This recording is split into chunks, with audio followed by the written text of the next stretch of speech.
السلام علیکم ورحمۃ اللہ وبرکاتہ۔ امید ہے آپ سب خیریت سے ہوں گے۔ آج میں آپ لوگوں کو ایسا وظیفہ بتاؤں گی جن کے یہاں نوکری نہیں ہے، کام نہیں ہے، رزق میں بہت تنگی ہے، کام نہیں ملتا۔ انشاءاللہ اس وظیفے کو کرنے سے ہر پریشانی دور ہو جائے گی، چاہے وہ پریشانی رزق کے حوالے سے ہو، نوکری کے حوالے سے ہو، رزق میں برکت کے حوالے سے ہو۔ انشاءاللہ یہ ساری پریشانی آپ کی دور ہو جائے گی صرف اس ایک وظیفے کو پڑھنے سے۔ اللہ پاک کا کلام ہے، انشاءاللہ آپ ضرور پڑھیں گے، ضرور اس وظیفے پر عمل کریں گے اور آپ کو ضرور فائدہ حاصل ہوگا۔ چلیں بغیر ٹائم ویسٹ کیے ہم اپنا آج کا وظیفہ سٹارٹ کرتے ہیں۔ بسم اللہ الرحمن الرحیم۔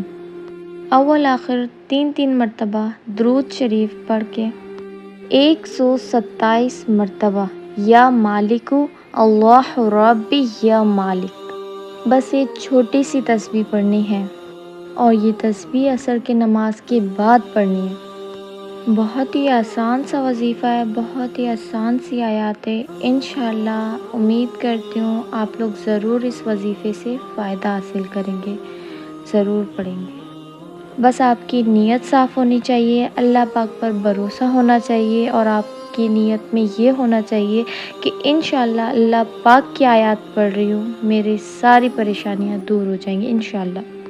پھر دیکھیں آپ کا کام کیسے بنتا ہے، آپ کے رزق میں کیسی برکت ہوتی ہے، آپ کی دولت میں کیسے اضافہ ہوتا ہے، آپ کی نوکری کیسے آتی ہے انشاءاللہ۔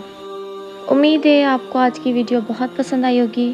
ملتے ہیں آپ سے نیکسٹ ویڈیو میں۔ اپنا بہت سارا خیال رکھیے گا، مجھے اپنی دعاؤں میں ضرور یاد رکھیے گا۔